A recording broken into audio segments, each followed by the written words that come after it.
Austin Myers. Austin Gregory Myers, 19 ans, est sur le point d'être condamné par le tribunal du comté de Warren. Myers et un co-accusé avaient sauvagement assassiné Justin Michael Bach, 18 ans, qui a été victime d'un meurtre brutal aux mains de ses amis d'enfance. Prenez place dans la salle d'audience et plongez dans les détails du crime, du procès qui a suivi et de la disparité choquante entre les peines prononcées qui a laissé la nation dans l'incrédulité. Pour bien comprendre les événements choquants qui se sont déroulés, nous devons d'abord nous pencher sur le passé des personnes impliquées.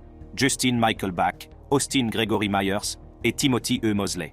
Justin, né le 13 février 1995 à Waynesville, dans l'Ohio, était un jeune homme promis à un bel avenir. Il venait d'être diplômé du lycée de Waynesville en 2013 et s'apprêtait à entamer un nouveau chapitre de sa vie en s'engageant dans la marine. Il était loin de se douter que sa vie serait tragiquement interrompue.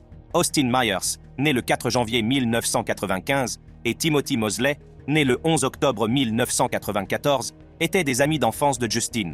Ils avaient fréquenté le même collège et partageaient une histoire qui allait finalement déboucher sur un crime horrible. À un moment donné, ils étaient inséparables, mais leur amitié allait prendre une tournure sinistre. Tout a commencé lorsque Austin a proposé à Timothy de gagner de l'argent. Timothy, intrigué par l'idée, a écouté Austin lui présenter un plan. Ils discutent de la possibilité de cambrioler un dealer ou même le beau-père de Justin, Mark Cates.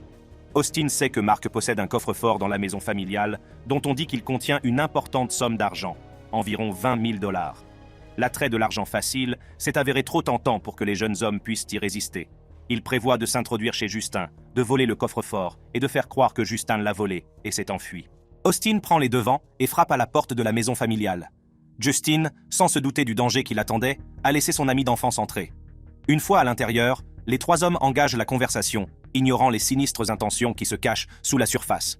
Saisissant le moment opportun, Timothy a lancé une attaque surprise sur Justin par derrière. Armé d'un garrot, un fil de fer utilisé pour la strangulation et d'un couteau de poche de 15 cm, il tente de maîtriser Justin, tandis qu'Austin le tient par devant. Justin s'est battu pour sa vie, essayant désespérément de se libérer des griffes de ses anciens amis. Au milieu du chaos, Timothy s'est rendu compte que le garrot n'était pas correctement positionné autour du cou de Justin. Pris de panique, il a poignardé Justin par derrière avec le canif, dans un moment de pure brutalité. Alors que Justin gisait blessé et luttait pour ses derniers souffles, Austin a pris le contrôle de la situation. Il a placé le garrot autour de la gorge de Justin, resserrant sa prise, tandis que Timothy continuait à le poignarder dans la poitrine. La brutalité de l'attaque est difficile à comprendre. Justin a été poignardé 21 fois au total. Sa vie s'est éteinte dans un acte de violence insensé. La vie de Justin lui ayant été cruellement enlevée, Austin et Timothy se tournent vers leur objectif initial, trouver le coffre-fort. Ils fouillent à la maison et finissent par le découvrir dans un placard, mais à leur grand désarroi, il est fermé à clé. Alors qu'ils s'éloignent avec le corps de Justin, la paranoïa de Timothy commence à l'envahir. Craignant d'être suivi, il a emprunté des routes secondaires jusqu'à un endroit isolé, où il a garé la voiture et vérifié à l'extérieur qu'il n'y avait pas de traces de sang. Pendant ce temps, Austin cherche le portefeuille de Justin, qu'il finit par trouver dans l'un des sacs qu'ils ont emportés. Dans une démonstration d'insensibilité, il a pris plus de 100 $ du portefeuille pour lui-même, un dernier acte d'avidité au milieu du chaos. Dans une tournure d'événements effrayante, Austin a suggéré un plan qui compliquerait encore plus le crime déjà macabre. Il a proposé de tuer le beau-père de Justin, Mark Cates, afin de faire croire qu'il avait tué Justin et disparu. Cependant, après mûre réflexion, ils ont décidé de ne pas suivre cette ligne de conduite, réalisant peut-être que leur dépravation avait déjà atteint des sommets inimaginables. Au lieu de cela, ils se sont rendus dans un parc à Brookville, où Timothy a jeté l'ordinateur portable de Justin dans une benne à ordures. Sentant le besoin d'un outil qui pourrait les aider dans leurs entreprises criminelles, Austin et Timothy ont acheté un pied de biche à Englewood. Ils sont retournés chez Timothy, le cœur battant d'impatience, alors qu'ils se préparaient à découvrir les richesses qui, selon eux, les attendaient. Cependant, leurs espoirs ont été rapidement anéantis lorsqu'ils ont découvert que le coffre-fort ne contenait rien d'autre que de la paperasse, de la petite monnaie, des balles, des accessoires d'armes à feu et d'autres objets hétéroclites. La fortune promise de 20 000 $ n'était qu'une cruelle illusion. Dans une tentative désespérée d'éliminer toute preuve pouvant les relier au crime, Austin et Timothy ont eu recours à l'incendie. Ils ont mis le feu aux journaux, à plusieurs sacs poubelles contenant des preuves de leur acte odieux et à leurs propres vêtements ensanglantés dans un foyer situé dans l'arrière-cour. Mark Cates, le beau-père de Justin, est rentré du travail et a immédiatement remarqué que quelque chose n'allait pas. Une table avait été déplacée et des tapis avaient disparu. Il est apparu que son coffre-fort et son arme de poing avaient également disparu. Inquiets pour le bien-être de Justin, Mark et sa femme ont contacté la police et tenté de joindre Justin, mais ils ont découvert que son téléphone portable avait été oublié. Au cours de l'enquête, les agents ont reçu des rapports sur un véhicule suspect vu devant le domicile de Justin. La description correspondait à la voiture d'Austin, un élément d'information crucial qui allait finalement conduire les autorités aux auteurs du crime. Les inspecteurs du shérif du comté de Warren, armés de ces informations, ont lancé des recherches pour retrouver Austin et le véhicule suspect. Les détectives ont méticuleusement reconstitué les événements de cette journée fatidique, découvrant la vérité derrière le meurtre de Justin. Le poids de leurs actions est devenu trop lourd à porter pour Austin, qui a fini par admettre qu'il était présent lorsque Timothy a poignardé Justin. Il a prétendu ignorer les intentions de Timothy et a nié avoir tiré sur le corps de Justin, rejetant toute la responsabilité sur Timothy. Par un coup du sort, Timothy a entendu Austin l'impliquer seul dans le meurtre alors qu'ils étaient détenus dans des cellules adjacentes. Lorsque les détectives ont interrogé Timothy, il a avoué le crime, mais a impliqué Austin dans la planification du cambriolage. Le même jour, les adjoints du shérif du comté de Preble, guidés par les indications approximatives d'Austin, découvrent le corps sans vie de Justin. Le procès qui a suivi le meurtre brutal de Justin Back a captivé la nation, mettant en lumière la profondeur de la dépravation humaine et la réponse du système judiciaire à des crimes aussi odieux. La salle d'audience est devenue le théâtre d'une bataille entre la justice et les actes inimaginables, commis par Austin Myers et Timothy Mosley. Finalement, Austin Myers a été condamné à mort le 17 octobre 2014, à l'âge de 19 ans, devenant ainsi le plus jeune détenu dans le couloir de la mort de l'Ohio, dans l'attente de son exécution. Timothy Mosley, quant à lui, a été condamné à la prison à vie sans possibilité de libération conditionnelle à la suite d'un accord de plaidoyer. Pendant toute la durée de la condamnation, Myers n'a manifesté aucune émotion. Dylann Roof. Roof, suprémaciste blanc et meurtrier de masse américain, a orchestré l'un des actes de terrorisme intérieur les plus odieux de l'histoire récente. Au cours d'une paisible étude biblique à l'Emmanuel African Methodist Episcopal Church, Roof a déchaîné sa haine, ôtant impitoyablement la vie à 9 Afro-Américains innocents et laissant une personne blessée.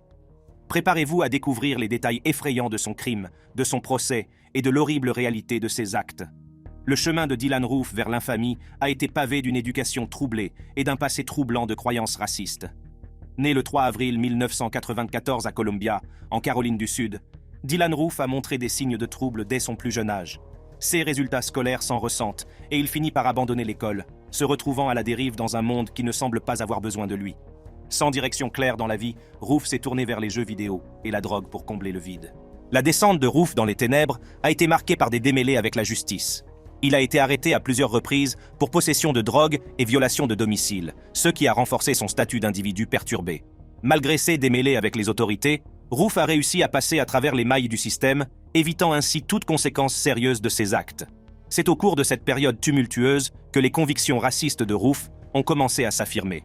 Il a exprimé son soutien à la ségrégation raciale et a fait des commentaires désobligeants sur les personnes de couleur. La radicalisation de Roof a été alimentée par des événements extérieurs. Le meurtre de Trayvon Martin, un adolescent noir non armé, par un bénévole de la police de quartier en 2012, a servi de catalyseur à la descente de Roof dans l'idéologie de la suprématie blanche. Il a affirmé que cet incident l'avait éveillé à ceux qu'il percevait comme une vague de crimes entre noirs et blancs, renforçant ainsi sa conviction de la nécessité d'une séparation raciale. Au fur et à mesure que ces convictions racistes s'affirmaient, Roof a cherché à les valider et à les renforcer dans les recoins les plus sombres de l'Internet. En tombant dans les trous de lapin de l'Internet, il s'est immergé dans des communautés en ligne qui épousaient les idéologies de la suprématie blanche. Ces chambres d'écho virtuelles lui ont donné un sentiment d'appartenance et un sens déformé de la vérité, alimentant ainsi sa radicalisation. Dans son manifeste, découvert sur son site web, Roof expose ses opinions tordues sur divers groupes raciaux et ethniques. Remplis de vitriol et de haine, ces mots révèlent un individu profondément perturbé, habité par le désir de semer les graines de la discorde raciale. C'est dans les limites de cette idéologie tordue que Roof a trouvé la justification de son acte odieux. Roof a spécifiquement ciblé l'église Emmanuel AME en raison de son importance historique et de sa forte proportion de membres noirs par rapport aux membres blancs. L'église, située à Charleston, en Caroline du Sud, occupe une place prépondérante dans l'histoire afro-américaine et symbolise depuis longtemps la résilience et la force face à l'adversité raciale. Roof y a vu la cible idéale pour semer la terreur dans le cœur de la communauté noire et provoquer le chaos. La nuit du 17 juin 2015 était censée être une paisible séance d'études bibliques à l'église Emmanuel AME. Roof, armé d'un pistolet Glock qu'il avait obtenu à la suite d'une vérification défectueuse de ses antécédents, est entré dans l'église sans être repéré. Il s'est assis parmi les fidèles qui ne se doutaient de rien, attendant le moment opportun pour déchaîner sa haine. Lorsque le moment est enfin arrivé, Roof a sorti son arme et a ouvert le feu. Le bruit des coups de feu a brisé la tranquillité de l'église, laissant les fidèles dans un état de choc et de terreur. 9 Afro-Américains innocents ont perdu la vie cette nuit-là, et leurs familles ont été brisées à jamais par cet acte de violence insensé. Le règne de terreur de Dylann Roof a pris fin le 18 juin 2015, lorsqu'il a été capturé lors d'un contrôle routier de routine. La nation a poussé un soupir de soulagement collectif, car l'homme responsable de l'odieux attentat contre l'Emmanuel African Methodist Episcopal Church était enfin en garde à vue. La capture de Roof a marqué le début d'un long et difficile parcours judiciaire qui allait finalement le conduire devant la justice. Les aveux de Roof ne laissent aucun doute sur sa culpabilité. Il a admis ses actes, sans s'excuser, et résolu dans ses croyances tordues. Les détails effrayants de son mobile et de sa planification ont été révélés au monde entier, exposant les profondeurs de sa haine et la nature calculée de son attaque. La procédure judiciaire engagée contre Roof est sans précédent. Il est devenu la première personne dans l'histoire des États-Unis à être condamné simultanément à la peine de mort au niveau fédéral et au niveau de l'État. Devant le tribunal de l'État, Roof a plaidé coupable de 9 chefs d'accusation de meurtre et a été condamné à 9 peines consécutives de prison à perpétuité sans possibilité de libération conditionnelle.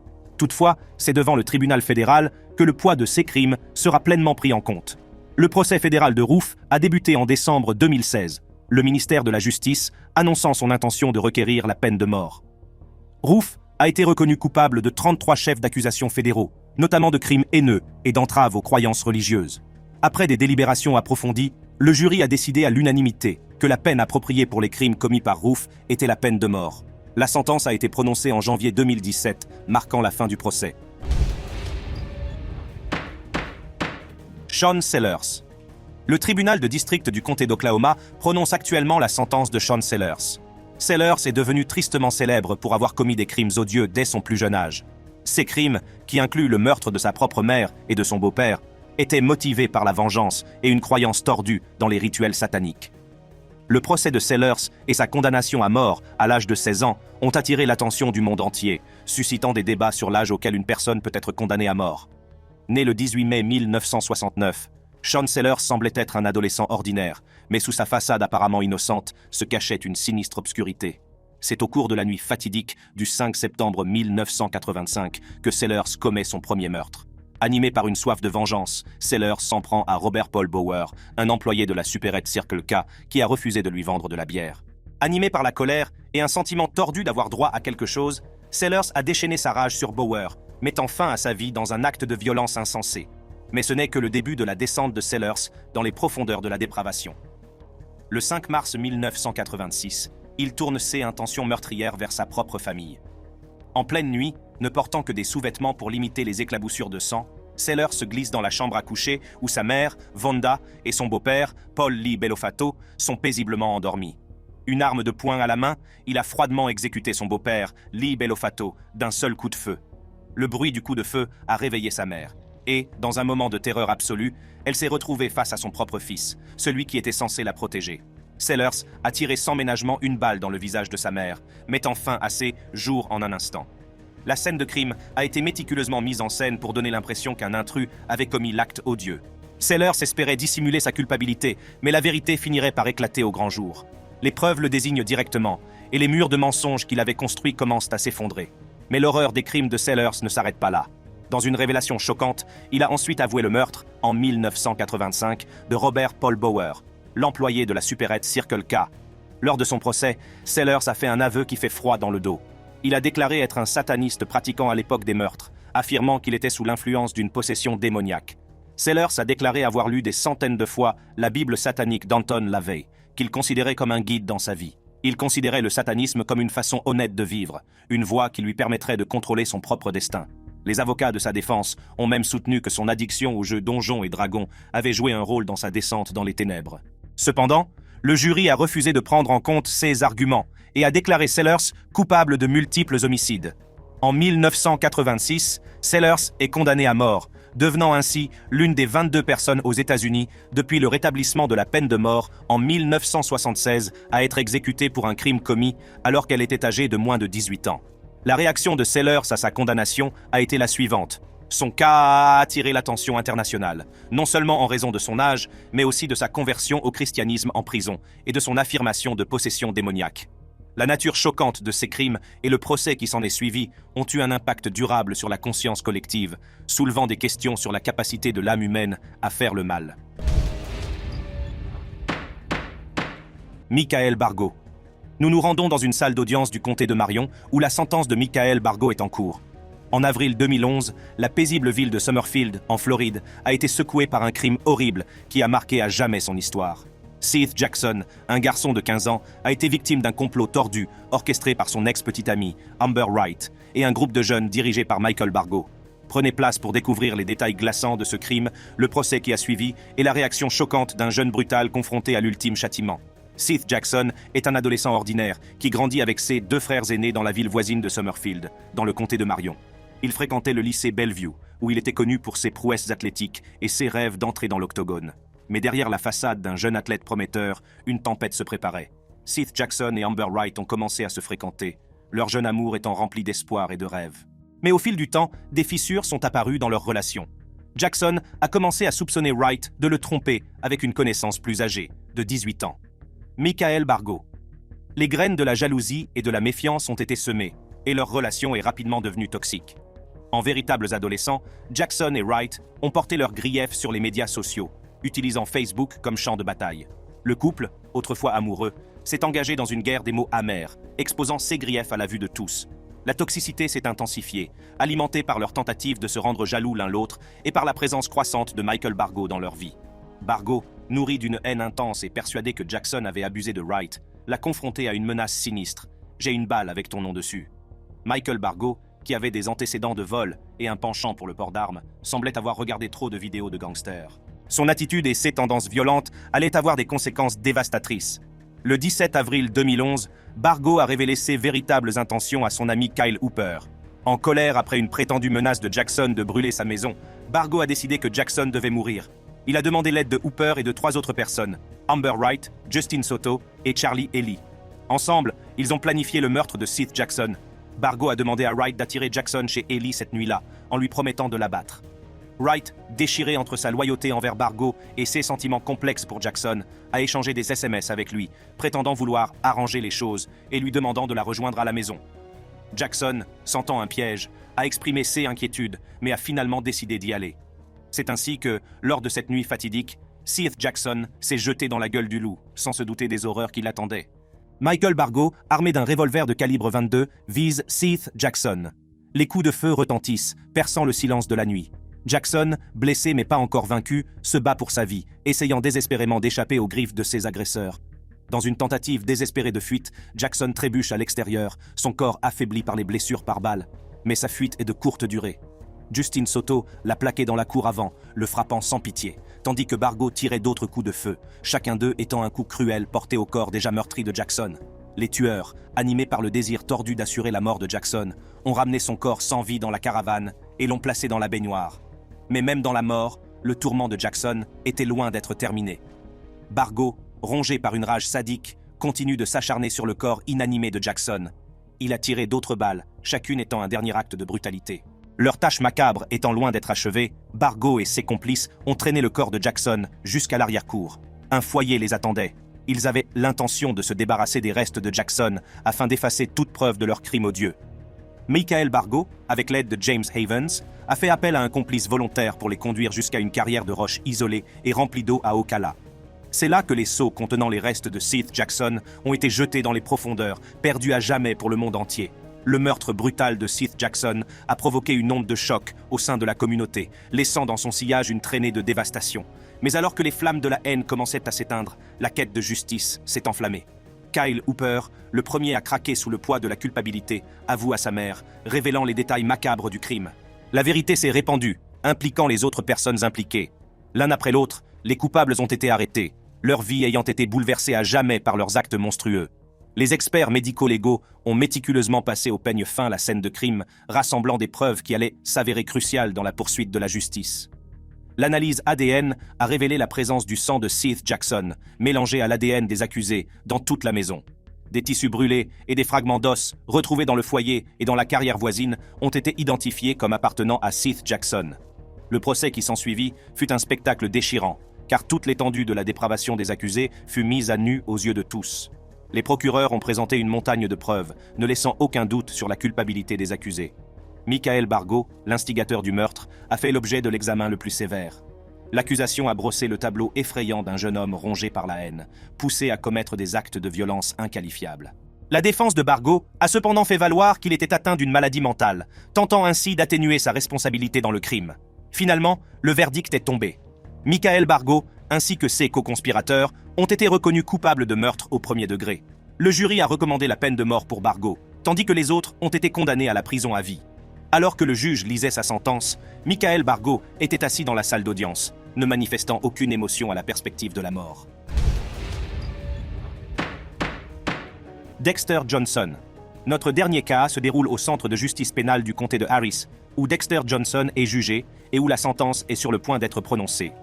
Johnson, un double meurtrier du comté de Harris, a été reconnu coupable de plusieurs chefs d'accusation, y compris de meurtre capital, pour son rôle dans un vol qui a coûté la vie à 2 victimes. Prenez place dans la salle d'audience et découvrez les détails horribles des crimes de Johnson, de son procès et de la bataille juridique en cours. Vous vous interrogerez sur les limites de la justice et les complexités de la peine de mort. Tout a commencé en 2006, lorsque Dexter Johnson, quelques jours après avoir fêté ses 18 ans, s'est lancé dans une série de crimes qui ont marqué à jamais les rues du comté de Harris. Avec 4 autres adolescents, Johnson s'est engagé sur la voie de la destruction, alimenté par un sinistre désir de pouvoir et de contrôle. Ce jour-là, Maria Aparece, une jeune femme de 23 ans, et Uingo, un jeune homme de 17 ans, se sont retrouvés au mauvais endroit au mauvais moment. Assis dans la voiture de Maria devant la maison de Ngo, ils étaient loin de se douter que leur vie allait être brutalement anéantie. Johnson et ses complices, le cœur rempli de malice, se sont approchés du couple sans méfiance.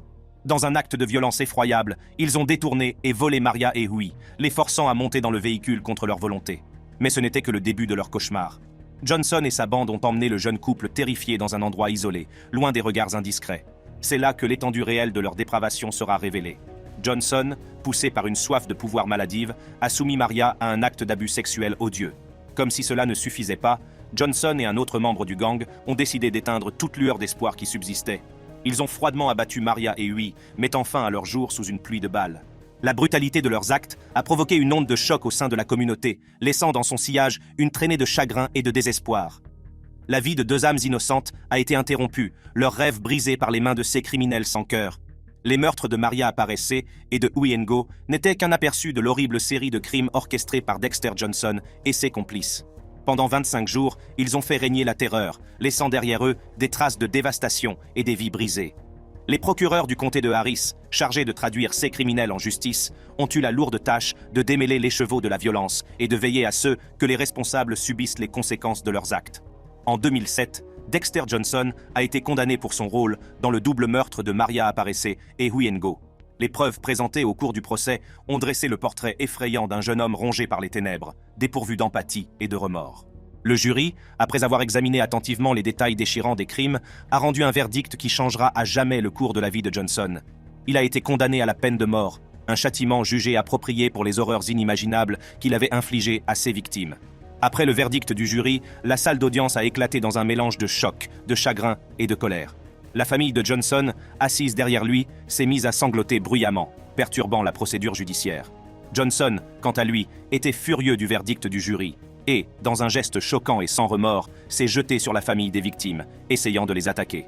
À la suite de ces actions, le pandémonium a éclaté dans la salle d'audience, plusieurs officiers se précipitant pour encercler Johnson, tandis que d'autres tentaient de tenir la galerie à distance. Tout porte à croire que Johnson n'a pas accepté sa condamnation à mort de bonne grâce, d'où le chaos qui s'ensuit. Nous concluons ainsi notre vidéo sur les enfants les plus brutaux qui ont réagi à des condamnations à mort. Nous espérons qu'en faisant la lumière sur ces cas, nous pourrons encourager les discussions sur les complexités du système judiciaire et la nécessité de le réformer. Pour d'autres vidéos de ce type, cliquez sur les cartes qui s'affichent sur votre écran et je vous attends.